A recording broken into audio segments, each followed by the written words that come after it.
Musikkultur Rheinsberg, der kulturelle Leuchtturm im Norden Brandenburgs.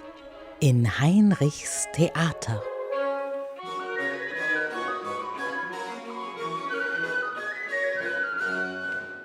Heute aus dem Tucholsky Museum im Schloss Rheinsberg, wo es gerade eine wunderbare Ausstellung der Multi-Künstlerin Maja Jantar zu sehen gibt.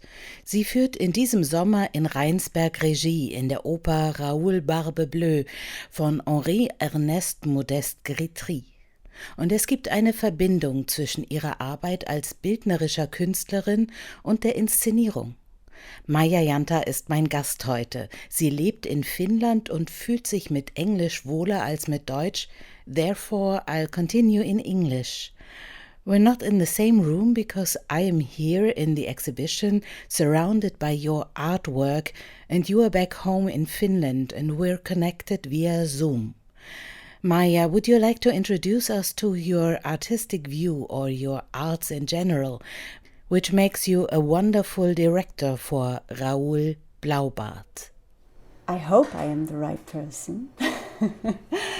I think it all has to do with imagining opera in a way that is maybe rooted in material, in not only the music, but taking it into a conceptual world. Just like my art always focuses on both the concept and the material.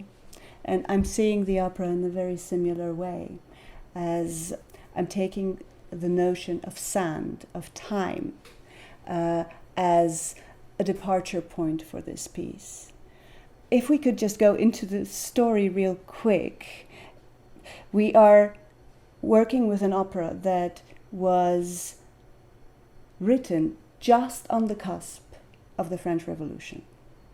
I think that in itself is just so insane, because it marks this moment of the powers balancing, of the power of the people, of the power of what is not seen as high culture, what is not seen as powerful, period, and that actually having the power to break down a whole system.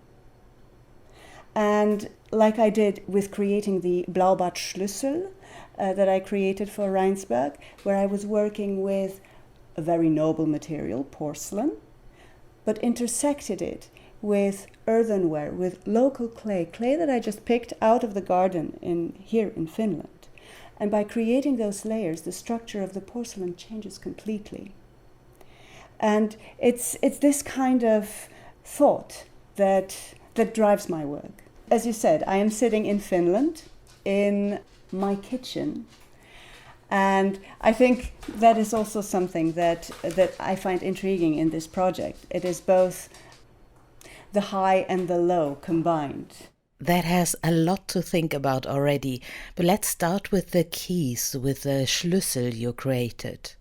The Schlüssel is something that everybody has in their hands every day, but if you realize, okay, this is a very valuable tool for us to enter a new world, how does that manifest in your actual material or in the actual Schlüssel you created? It is made of a noble material, porcelain, meeting basic material that's around us, clay or soil or sand out in the gardens. Is that something that reflects today's world as well? Oh yes, I'm sure. I think, of course, there is no such thing as a noble material and a non-noble material. That is all culture, and that is all like social construct. But we tend to not question things for a long time, up until a point where, let's say, a simmering point is reached and the pressure builds up, and then people start questioning things. This is like just history repeating itself over and over and over again in different constellations. So we have this key to change the future dramatically. And Blaubart is aware that if his wife is taking the key, she will destroy his future. And his wife, Isor, is aware, if I use this key, something will change, something that's not wanted, something that's forbidden to me. But I can't resist to change the future. How do you set this in pictures? I think what is really interesting in both Perrault's fairy tale and then the adaptation into the libretto is this kind of balance or tension rather between the curiosity and the fear of the curiosity on one end, being like portrayed as the female character, as the fickle, emotional part of humanity in a way, and then the power structures and the money and all of that being on Blaubart's side, like the old structures. And there is a funny thing happening there, because on one end, like in Perrault's fairy tale, of course the guy has a blue beard. This blue beard marks his ugliness, but it also marks the unnatural tendencies he has, something we intuitively pick up. And it is more that than the fact that he had 3 wives that strangely disappeared that is repelling to his future wife.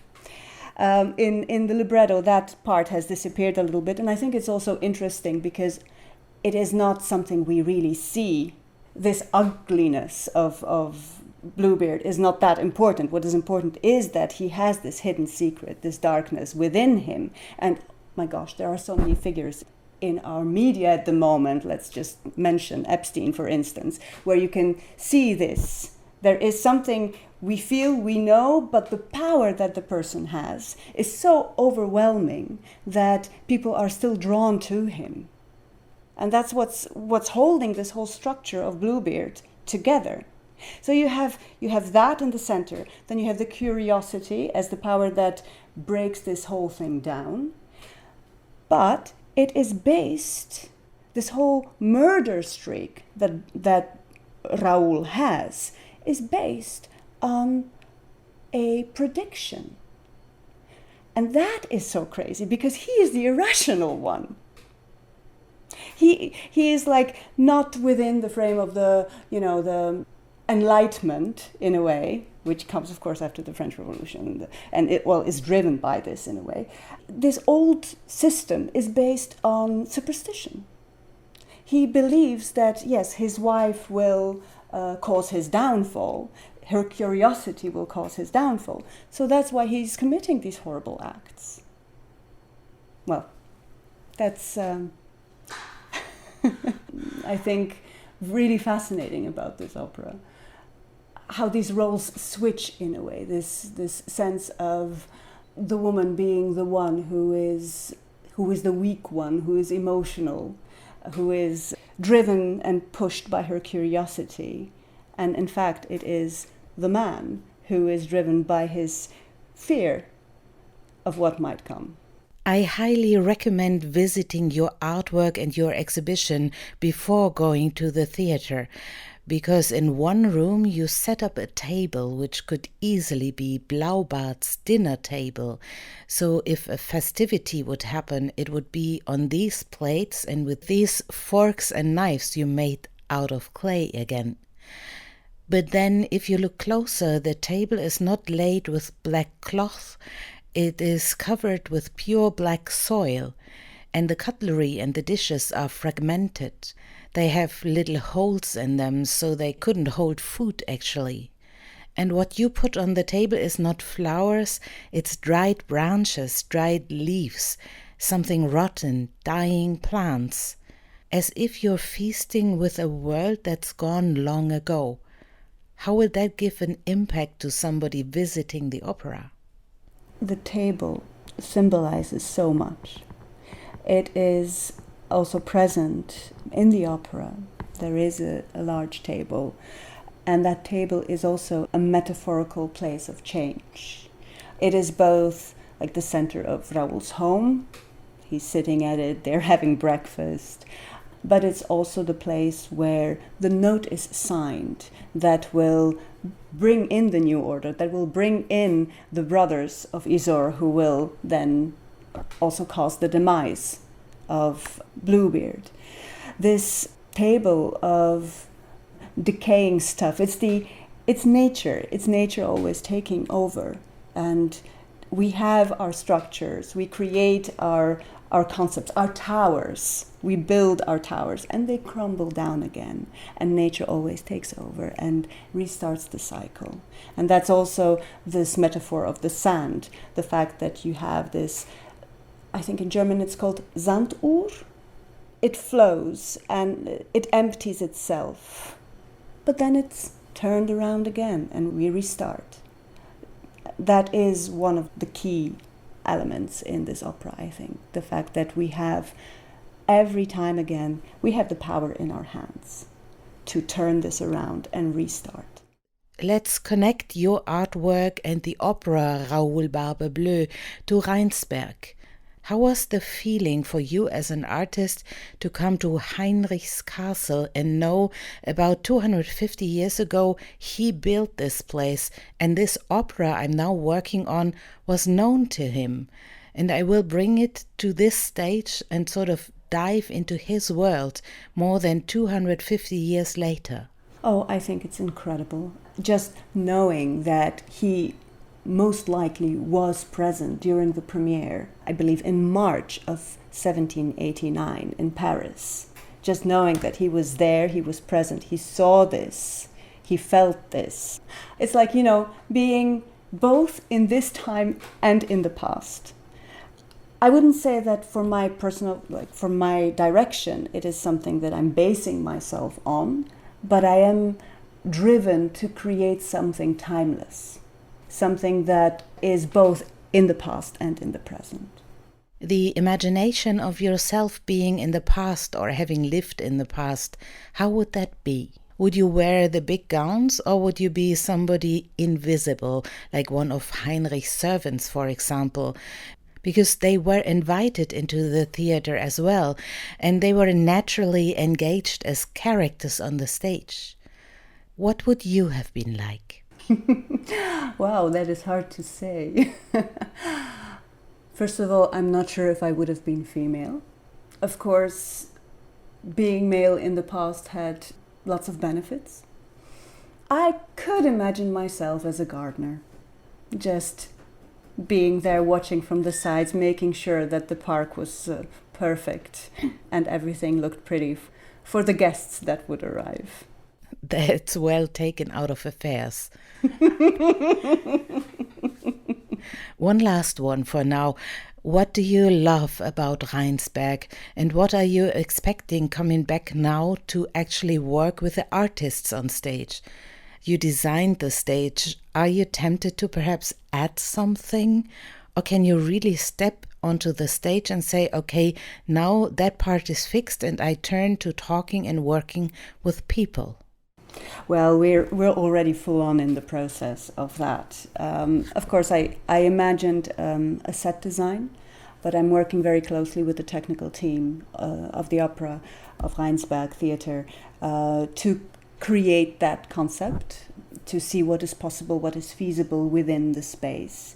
A space that is filled with such beauty because you have this gorgeous backdrop of the lake and you can imagine, how the sun will shine through and everything. So you're working already with the elements and with the proportions of the given space. And then as goes for the singers that will be coming, they are starting their career and that is something so amazing to be able to work with people that are eager and are at the beginning of their journey and that you can gift them something in this process. And the further we will be collaborating. It is just, we're working on this together. Yes, it's my concept, but it's not rigid. There is permeability in this work and their characters will infiltrate the world and will become richer, therefore. I'm always so excited about collaboration because we are so limited as humans. We can only imagine a certain thing that comes from within us. But when we are linking together, be it with the elements, be it with other humans, be it with anything, we become so much richer, and the tapestry becomes richer. A bit like my artwork, when I collaborate with nature in creating cyanotypes or in creating other objects, it is more interesting when it isn't just me. And the moment that they have their movements and their world created, it will be theirs. It won't be mine. And then comes the audience. And once they have their imagination, it will be their project. Oh. In Heinrichs Theater. Musikkultur Rheinsberg, der kulturelle Leuchtturm im Norden Brandenburgs.